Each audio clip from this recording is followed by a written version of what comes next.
So welcome everybody. This is Lisa Barnwell presents Bumps in the Boardroom, global conversation on the pregnancy advantage for business. I'm really talking about the real value of the pregnancy mind and the changes that happen in pregnancy and the benefits they bring and the advantages they bring.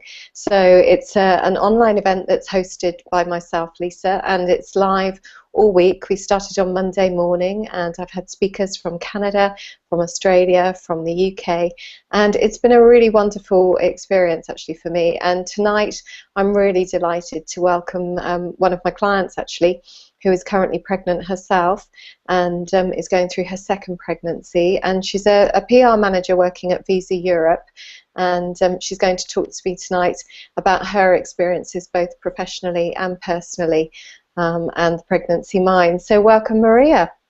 Hello. Hi, Lisa. Hi. Thank you Hi. for having me, and hello, everybody. Yeah, so my pleasure, and thank you, because I know you've had a long day today and you're busy working. And just to share with everybody, whereabouts are you in your pregnancy? You're in your second trimester, is that right? Yes, I am. Yes, I'm doing the beginning of October. Okay, and so you have a 3-year-old son at the moment, little Francesco, and you're in your second pregnancy, and you worked all the way through with Francesco? Yes, I actually did work until 2 weeks before the due date with Francesco, and the plan is to do the same this time around, if everything goes well, obviously. But yes, absolutely.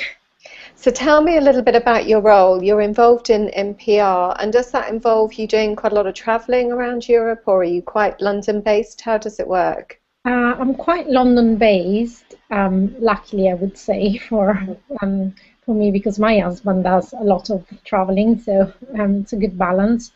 But I do work full time, and it's quite intense, I have to say. So yes, apart I don't have to travel that much, and the few travels that I had to do in the last few months, I actually asked not to do those because I wasn't feeling very well because of the nausea. Mm-hmm. But now I'm completely 100% on the ball and working as and better than before. And what makes you feel that you're working better than before? That's an interesting statement. I think it's a combination of a couple of things. First of all, there is the first trimester. I felt like sorry, I Don't worry. felt like I had lots of nausea, and I wasn't feeling really great. Once that was gone, I felt like more. I had more energies and more adrenaline in a way. So that's what makes me say that I do feel better. Yeah. Do you think you've got a focus and a purpose, because you know you've only got a limited amount of time until you go off on your maternity leave, so you're quite committed to getting things done in a certain amount of time? Absolutely. I think I want to show that I'm there exactly as committed as I've always been, and I'm doing everything that I can to deliver as much as I can until I leave, and making sure that there is my place when I am ready to come back from maternity. And I have a new manager. I have a new manager since January, so I'm even more determined to make her realize that yes, a You're pregnant valuable. woman with a 3-year-old boy at home, but that doesn't impact my job or my work.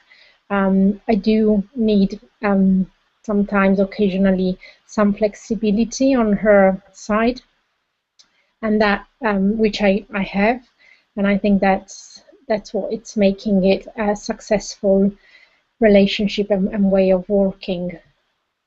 And I think that's a really important point, actually. You know, your commitment, you know, doesn't change. Your need to have some flexibility, to have some trust and understanding, to allow you that space to, you know, look after your son if he's not well, or to, you know, be there at a sports day, or to look after yourself, take it a bit easier, you know, at different times of your pregnancy.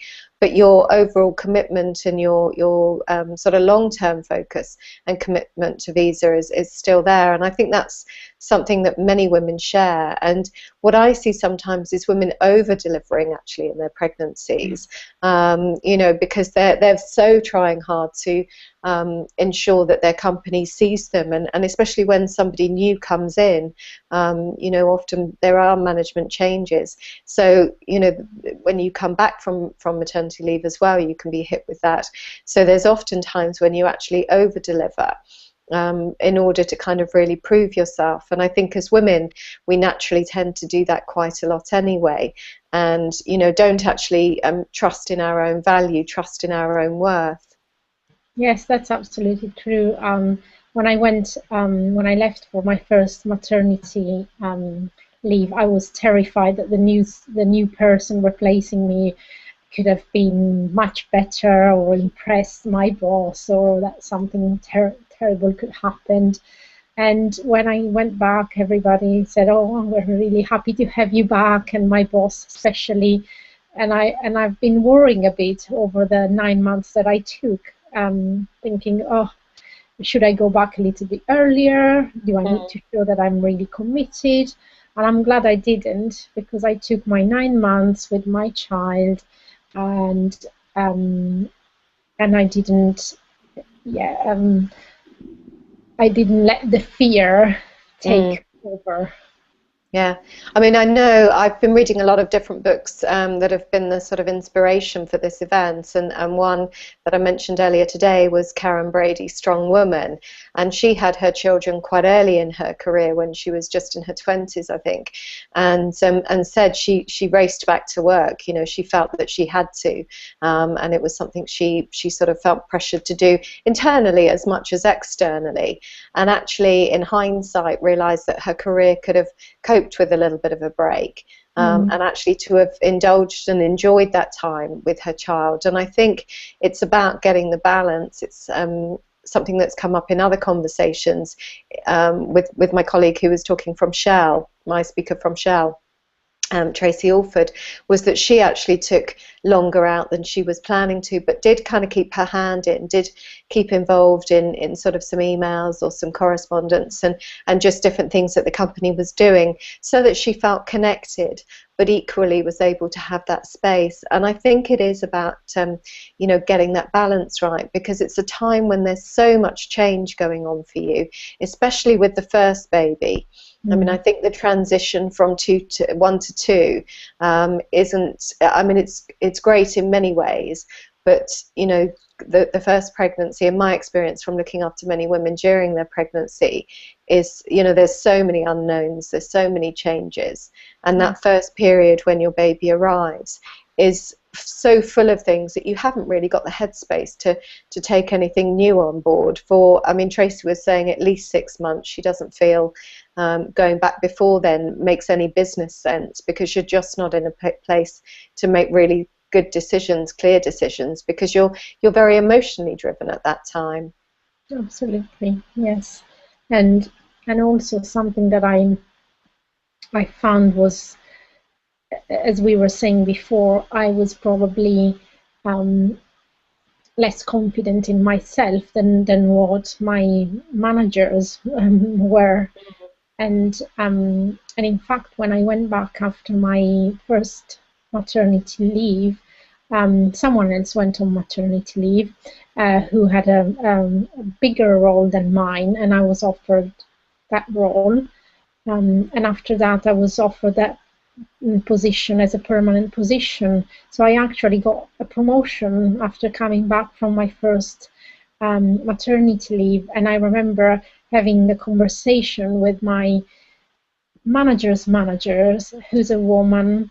She sits in the executive leadership team at Visa Europe, and has 2 children. And I was being very honest with her, and I thought, you know, I've got a 9-month-old baby. I'm not really sure I can take this role. It's challenging. Mm. It needs lots and lots of energies and commitment, and I would love to do it, but I'm afraid of failing.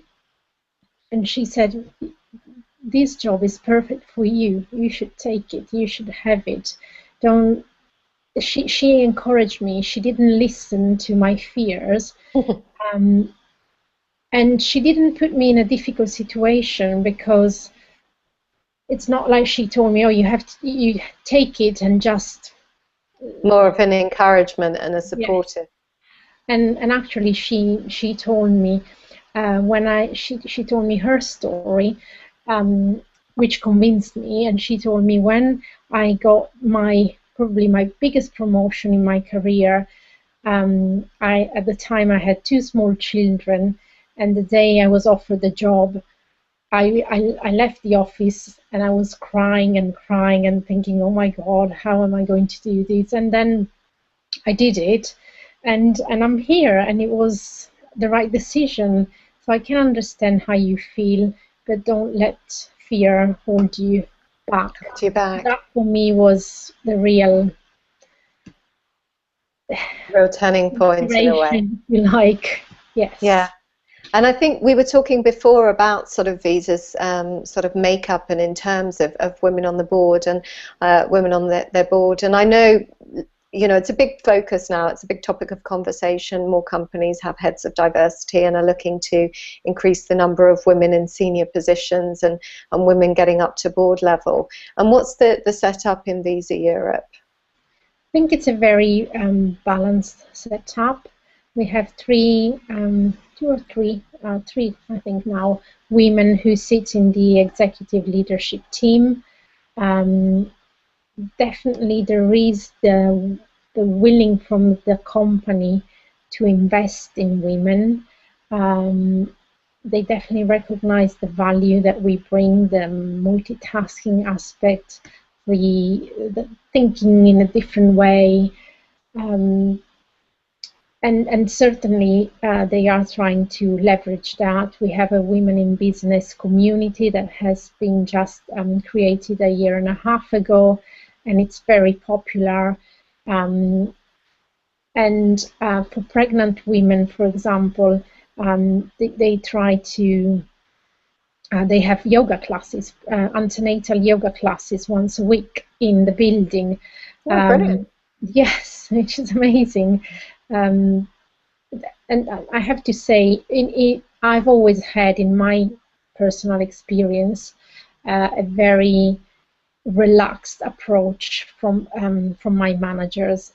I never had a problem or an issue in saying, I have an appointment, it's in the middle of the morning, can I work from home? And then go to the appointment and keep working from home. I never encountered any negative feedback, or, you know, the odd look saying, all right, if you really have to. It was always easy in the sense that they trust me. I guess they know me, and on the other side, from me, not having the pressure of thinking, oh, I need to ask for an afternoon, a couple of hours, an afternoon or a day working from home. That for me took a lot of pressure off. Yeah. And I think that makes a massive difference. You know, when you're trusted, when you're treated like an adult, and valued for your skills that you bring, as opposed to, you know, every single minute that you're sitting at your desk, you know, it's a very different experience. And I know from talking to many women, you know, depending on the management support, depending on the culture in the company, it makes a huge amount of difference as to when they start the conversation about their pregnancy, when they start planning their exit strategy, when they start talking about how we're managing this process, as in a you know, an exit out and a re-entry back in. It becomes a much more just open and honest conversation, much more fluid.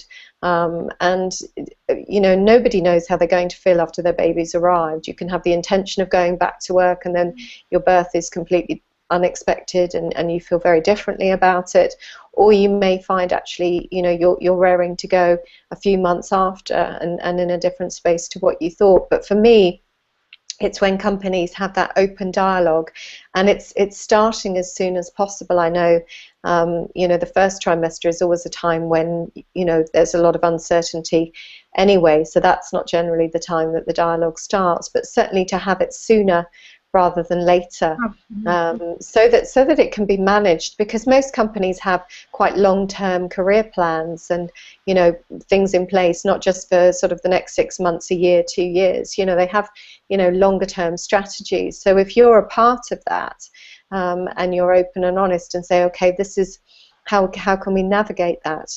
For me, that makes the most sense. But I think it has to be an inviting culture that allows you to do that. And I know my speaker this morning, Catherine Parks at 3M, admitted, you know, in her own pregnancy 6 years ago, even though she was in HR, she felt hesitant about coming forward and sharing that because she was worried that it may impact. And again, she said that was very much her perception as opposed to the reality. And I think this is the thing as women, is being able to feel confident in our own positions, feeling that, you know, they aren't going to be stolen under us, you know, the minute we sort of step away and focus, and actually being able to embrace your pregnancy, embrace those changes, knowing that your company is behind you and they value the changes that you're going through. Because coming back as a mother, often you bring back so many different skills. You know, patience, negotiation, the ability to see the big picture, you know, not to stress over all the little details that you may have done before. You know, there are so many strengths, I think, that come to you once you've gone through the experience of pregnancy and early motherhood, that actually it can be a massive benefit for the business. Yes, and I couldn't agree more, because for me the first pregnancy was quite hard to manage. My family is in Italy. I was here on my own. My husband went on a 3 weeks business trip, and I was here on my own with this baby, and I didn't know what to do with it.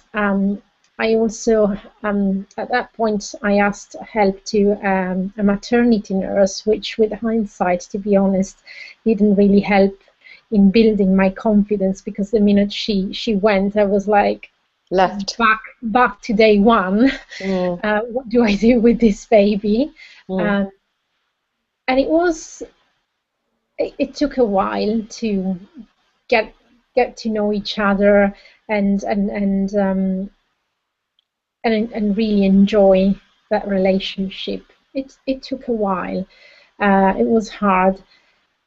And I think definitely when I went back to work, the first thing I thought as I walked across the door was, I will never be afraid to do something at work after I went through what I went through with the experience of having a baby.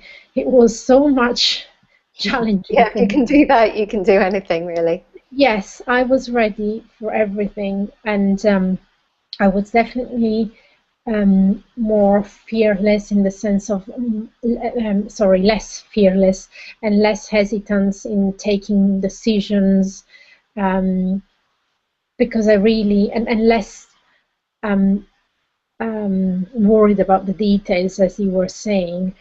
I had that bigger picture in a way, and I had, what helped me was thinking, I have something at home that is the most important thing in my life, which balanced a little bit the worries that I used to have about work, and the fears that I was carrying with me, and sometimes the lack of confidence really in taking a decision. But it really transformed me. The experience really did transform me. Yeah, and I think that was something I heard Natalie Massenet say, actually. She, of Net-a-Porter, at the Vogue conference, I think last year, said, you know, looking back, she was pregnant quite early in Net-a-Porter's sort of rise. And she said, you know, if I could grow a business, why not, if I could grow a baby, why not a business? And it actually gave her a huge amount of confidence. And although it also brought her, you know, pressures and challenges and what have you, you know, I think in her heart, in her sense, in her essence, it really gave her that strength and confidence. And I see that with a lot of women when they have a good pregnancy, a good birth experience, you know, they can come back much stronger. And one of my real sort of passions is actually in working with women during their pregnancy, in helping them transition out a little bit sooner, to allow them to enjoy that experience, to allow them to embrace that, to have a good birth experience, and to feel supported whatever happens in the birth. It's not about saying it has to go this way or that, but just feeling supported in that experience, and then feeling confident and supported in those first early weeks, which I guess is what my business is all about, so that then you do feel you can really build on that and go back to whatever it is you want to do. And for some women, that isn't back to the workplace. It is about creating their own business, or it's stepping out for a while and enjoying motherhood full time. But for a lot of women that I work with, you know, they do want to go back. But I feel the more we can support early on and actually help with that transition process, the smoother it is. And what I find is a lot of women are quite reluctant to step back too soon. And I know we had a conversation that you're planning to work, you know, pretty late in your pregnancy, really, before you take some time out.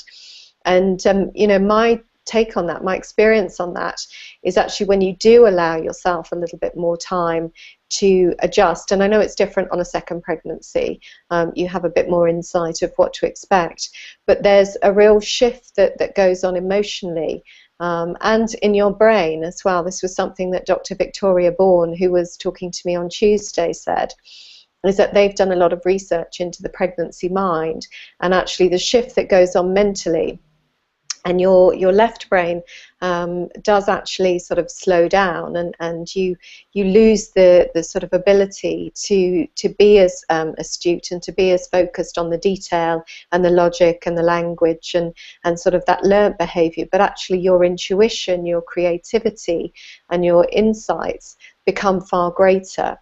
And actually the brain is going through a transition to allow you, when your baby arrives, to really connect to your baby and actually help that bonding process to be much easier, because you're in that sort of more Mother Nature sort of in tune state, and you can pick up on the cues of your new baby more easily, because it is a learning process. You know, it doesn't matter how many books you've read, your baby is your baby, and they're new, and they're getting to know you, and you're getting to know them.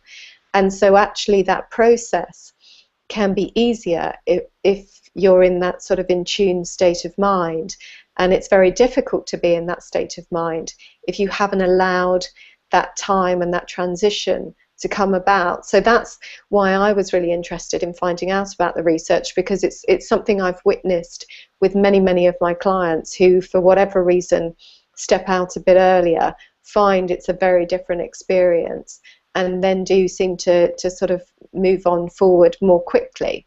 So I think that's quite an interesting thing to just look at. Yes. Yeah, I guess, yeah, for me the decision was, the less I take before, the more I'll have with the baby after. But yes, Yeah. I see.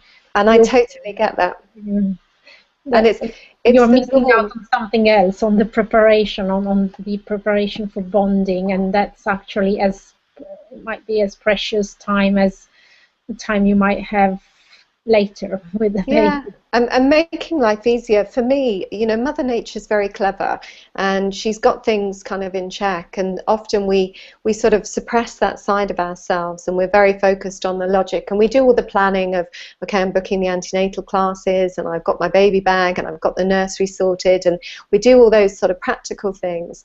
But actually, in terms of getting ourselves ready, getting ourselves emotionally, mentally and physically ready, we don't do that so much. And physically now we're doing that a lot more. It's much more common for women to do pregnancy yoga or Pilates, and to focus on their diet and to look at their sort of health and well-being. But the mindfulness and the emotional side of things, which is what I really work with now, is something that I find we pay less attention to, and we sort of just feel that, okay, that bit will just kind of come, I'll figure it out, I'm smart enough, I'll figure it out, and I do want to just have that length of time once my baby arrives. But actually it's like, for me, it's like going into an exam and saying, I'll figure it out when the questions are in front of me. I'm sure it'll come from somewhere, whereas actually what you would normally do is prepare for that. You would study, you would read, and you would take some time. So for me, just allowing that bit of space, and it's not necessarily saying to stop work, weeks and weeks earlier, but I think allowing more flexibility in that lead up to the birth is actually very helpful, and just allowing yourself some time, even each day, just to connect in with the transition, and to allow yourself to be more sort of open to the intuitive side. Because often what happens is when you're facing a handover and you're preparing to give over your role to somebody, you're very focused on the deadlines and the detail and everything else, and actually it's completely going against the intuitive side of Mother Nature. It's curious because in Italy, for example, by law, women have to go on maternity leave. I can't remember the exact number of weeks before, but way before. I think it's like 8 weeks before they give birth. They have to. They don't have a choice. I might look into that. When I talk to them in Italy, they're like, "Are you crazy? Why are you working until so late? Yeah. How can you do that?" So it's curious how things are. It's a society, it's a kind of trend that we've got into, and I think as a society we almost sort of dumb down pregnancy a little bit, and it's almost like, oh yeah, I'm pregnant, but I can still carry on working. I can be there until my babies are about to arrive, and then I can, get back in shape and pull myself together, and you'd hardly know I'd had a baby, 2 months later. And I think we do have that culture, and a lot of celebrities kind of lead that sort of trend, and I just feel that actually, what I see is that I know the legalities in this country. I'm sure you can take leave from 11 weeks prior to having your baby, but no, I don't know anybody that does. I don't think I've had any clients. I've had some clients who say, look, I don't work. I've moved countries and I was going to start a new job, and actually then I found out I was pregnant, so I've not worked. And their pregnancies have been very interesting to track and to see how they've gone. And the kind of creative explosion that happens after their baby arrives, because they've kind of allowed themselves to just get into that free thinking sort of space, I guess. But other clients, if clients are having babies early in the year, kind of around February time, often they take a longer maternity pre-birth period because of Christmas. So often they work up until Christmas. They say, look, it's no point going back for 2-3 weeks in January to then be off, so I might as well finish. So those clients have had it, and I've tracked them and seen the experience. And the clients who do actually have more time say to me, I did go into it feeling better prepared, just more ready, more mentally ready, more emotionally ready, and actually it was a much easier experience, a much more enjoyable experience. So I think and you're connecting with your baby before it's born. I had my speaker on Monday, Julie Wells, was saying, your baby is connecting with you from sort of conception. So actually, although we focus on the baby outside and that time being precious, there's also that time when your baby is growing that you could also connect with your baby. So I think it's a shift that can come, and if other countries like Italy are doing it, and I think in Norway and Sweden certainly they have very different attitudes to maternity leave and sort of the whole birth experience. So I think, you know, I think in the States, in the US, I'm planning to go over to the States and look into it there. But I think, you know, they work even in later. You know, it's very much the trend to have a, you know, very short maternity leave. And I'm not convinced it's the best thing for the individual or the corporation. You know, I'm not sure the corporation really benefits from that policy, really. Mm. I certainly wasn't working. My brain wasn't working after 5 months after I had the baby. I was sleep deprived, completely hopeless in the morning. It Yeah, wouldn't have been possible for me to work. I could barely go and do the shopping in the morning. yeah. I mean, I've seen I women go wasn't back to ready. work within. Sorry. Yeah, I wasn't ready. My brain was clearly not ready to go back to work. I'm glad I took my 9 months Yeah, and enjoyed them all. And I felt it was a good time also to have that separation. I thought it was healthy by then to have mm, that separation. And the other thing that I did, which for me was really useful, I was able to do a phased return. So I had to, I worked for 3 days a week, and then over the months I've increased to 5. yeah. Which is I so found smart. it, I really found it very, very helpful. Yeah. And I think it's those kind of flexible policies that go for each individual, and depending on, you know, where you are, the support level you've got. You know, if you were back home where you had a huge amount of family support and things, you know, it's different to when, you know, you're doing it over here. And so everybody's situation is different. You know, the situation with your partner, you know, is he away traveling a lot? Is he there and able to be at home quite a lot, so that when you're going back to work, you know, it's your husband looking after your baby in those first few weeks. You know, it's all different for everybody, and that's why I think the more flexibility that we can have for both parents. I know, you know, the parenting laws are changing, and it's potentially going to be that men can take up to a month sort of parental leave, but that will be interesting to see whether that really happens. You know, I've got my own thoughts on that. You know, but I would love to see it. And I know that, you know, in Sheryl Sandberg's book, Lean In, when she talks about, you know, if women want to rise up to the boardroom and come to the boardroom table, you know, men also have to come to the kitchen table. And there's no way, you know, I love it, because for me it makes perfect sense. There's no way as a woman that you can rise up in your career unless you've got a supportive man at home, and you're kind of sharing the load. If it's you that's always doing the school run and the pickups and everything, you know, on the childcare side of things, it's always going to be difficult. So I think that's a conversation for each couple to have and to work out. It's personal, and it's different for each couple. But, you know, I think having the opportunity for men to also be more flexible and having those flexible laws applying to both sides, I think is really important. Yes, absolutely. Without my husband, I wouldn't have been able to go back to work and successfully as it happened. He travels a lot, but when he's here, I know I have full support. Tonight I'm here doing this. He's looking after Yeah, Francesco. Next week I have a working event in the evening, and he cancelled something that he was due to attend. So it's fundamental. Plus yeah, there is the help at home, because I think you touched a very good point. Having someone who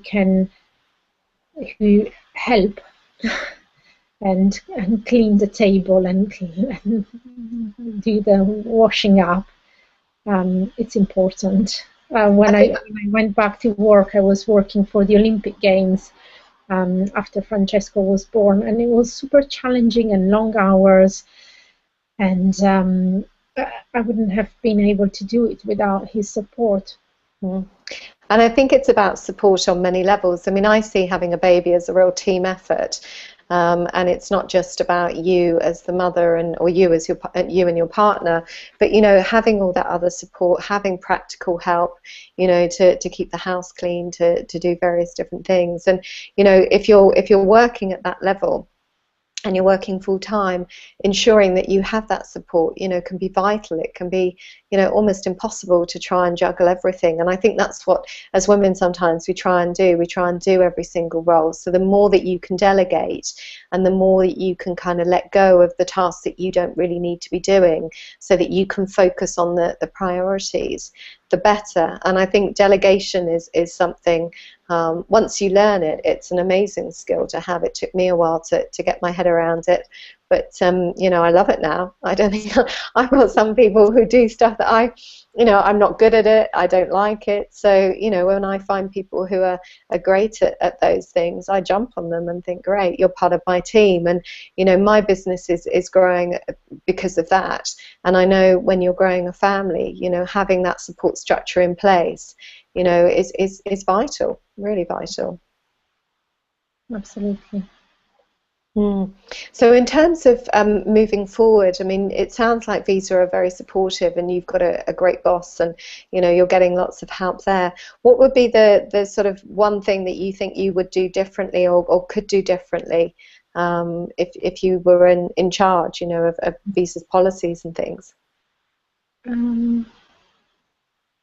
If I was HR, I would just make sure that everybody in the business is as flexible as my manager, as the step number one, to make it as the standard practice. Because I think, well, Visa is very good at what they have in place.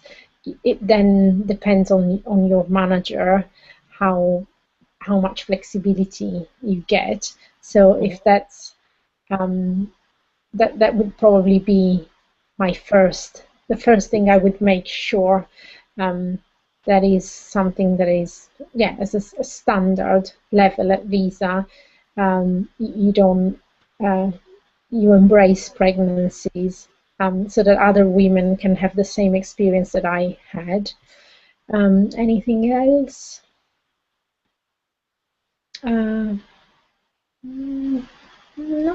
I think we are in a pretty good place, to be honest with you.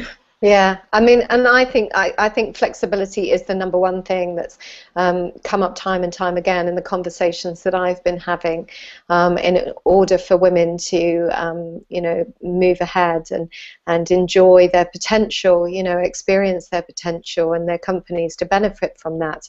There needs to be flexibility, and I think in order for us as human beings to show up as rounded beings, we do need flexibility to be able to nurture all aspects of ourselves, whether that's becoming a parent, whether that's doing our fitness, or whether it's spending time with friends.